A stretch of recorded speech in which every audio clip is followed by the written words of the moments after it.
Hello there you guys, welcome to one of my videos. Want to give you some news on Bruno Fernandes. So Bruno Fernandes lashed out following the Real Sociedad match. Bruno Fernandes urges Man United to stay positive after unsatisfying win over Real Sociedad. Fernandes also spoke about Garnacho. He said Garnacho needed to improve his attitude.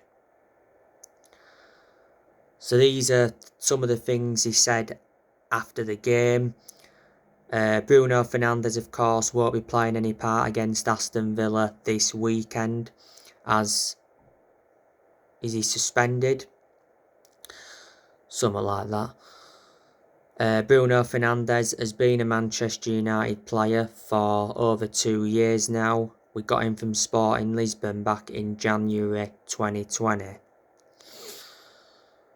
But yeah, Manchester United did beat Real Sociedad 1-0 away from home yesterday.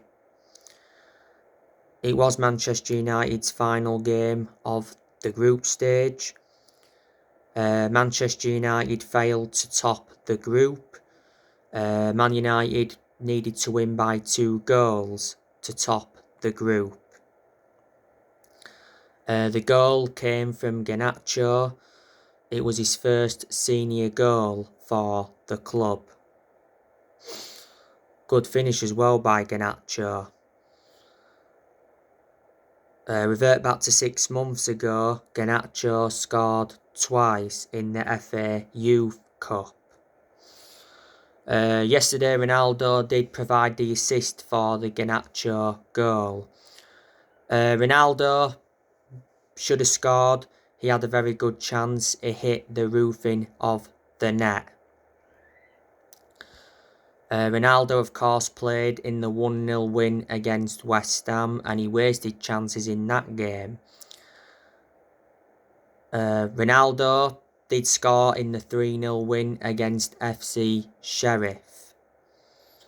That was his 701st career goal. Don't forget he missed the 1-1 draw with Chelsea as a punishment for refusing to come on as a substitute in the 2-0 win against Tottenham. Good chance Ronaldo will be leaving the club next year. Casemiro had some opportunities yesterday. As you all know, Casemiro's been named Player of the Month. Said recently Casemiro's been impressed by Ten Hag's obsessions. Man United got Casemiro from Real Madrid in a deal worth 70 million.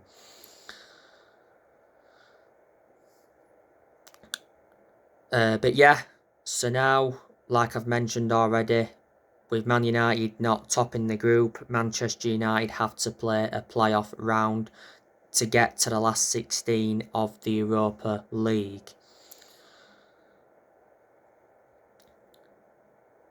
As you all know, Manchester United had players missing yesterday. There was no Anthony Martial.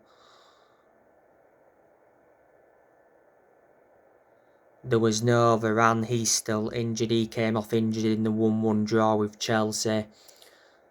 There was no Tuanzebe, but he don't get in the team. There was no Williams, but he don't get in the team.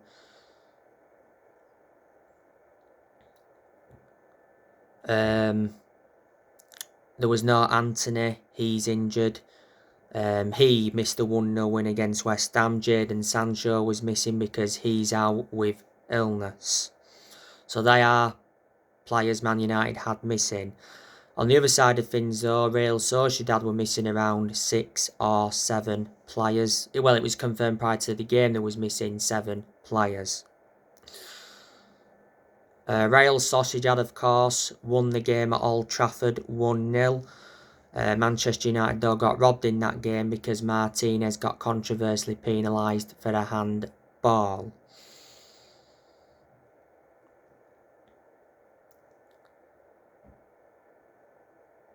Obviously, the Real Sociedad manager is Emmanuel Alguacil. He's been the Real Sociedad manager for a lot of years. At one point, he managed Real Sociedad's reserve team. Let me put into the equation that Real Sociedad lost Adnan Januzaj, who was a former Man United player. They also lost Alexander Isak to Newcastle back in January.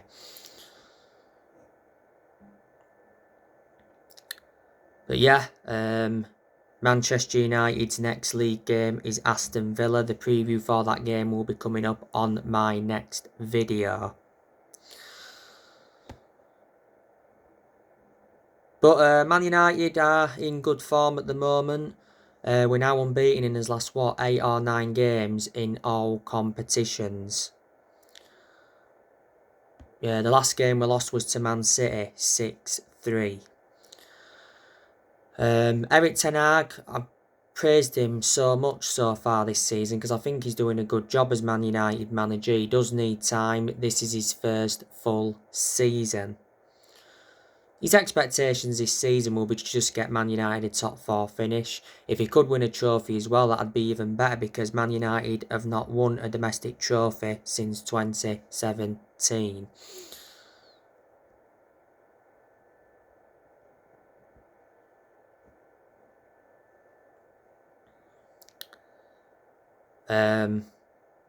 Ten Hag, not so long ago, he got named Premier League Manager of the Month. He's Manchester United's 5th permanent manager since Ferguson. He's under contract with the club until 2025. He replaced Ralph Rangnick earlier on this year.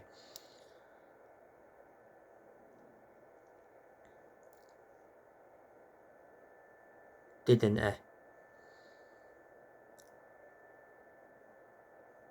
Revert back to when Ten Hag was at Ajax, he did very well because he won every devised titles, he won Dutch Cups, and revert back to 2019, he got them to the semi-finals of the Champions League and developed the young players well.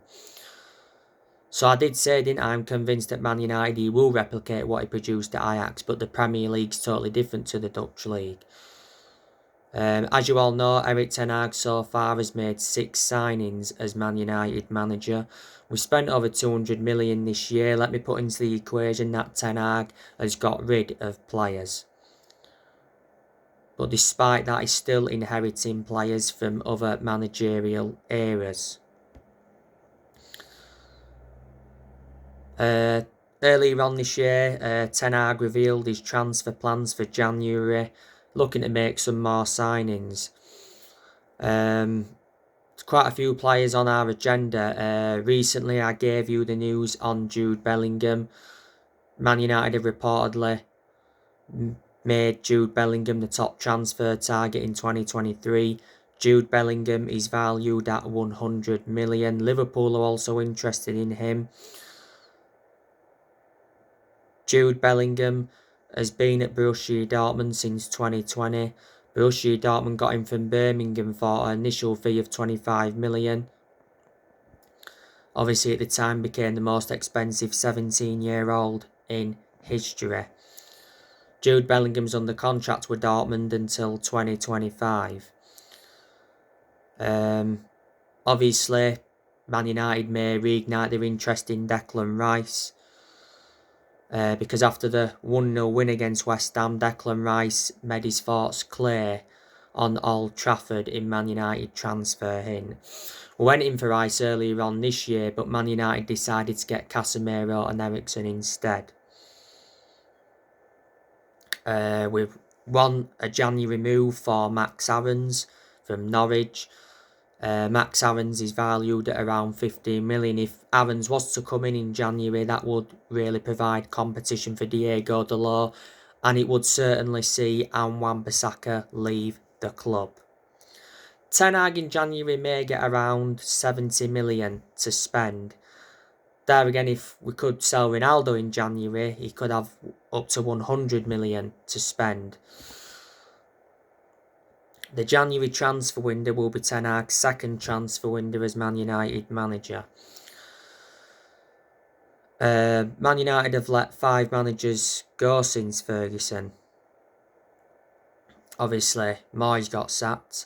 We had Van Gaal, sacked him after 2 years. We did win the FA Cup under him. After Van Gaal, we had Mourinho. He got sacked after like 2.5 years. Mourinho did enjoy one good season at Man United because he won 3 trophies in his first season. After Mourinho, we had Solskjaer, sacked him in November last year. He was the Man United manager for almost 3 years. And after that, we had Rangnick, and Ralph Rangnick left earlier on this year. He was Man United's interim manager for around 5 months. Not so long ago, Ralph Rangnick slammed the Man United board, didn't he? He asked Man United to sign Luis Diaz, Erling Haaland and 4 other targets, but they refused to back him. So there you go. And obviously we've got Mitchell van der Gag at the club. We've got Steve McLaren. Eric Ten Hag was the one that recommended them in. Unfortunately, the Glazers are still at Manchester United. Got to get the Glazers out of the club. They've been a massive issue at the club for a long time. For a long time, United fans have been protesting against the Glazers. The Glazers have owned the club since 2005. The other week, it actually said that the Glazers set a price if they had to consider selling the club, and it was 9 billion.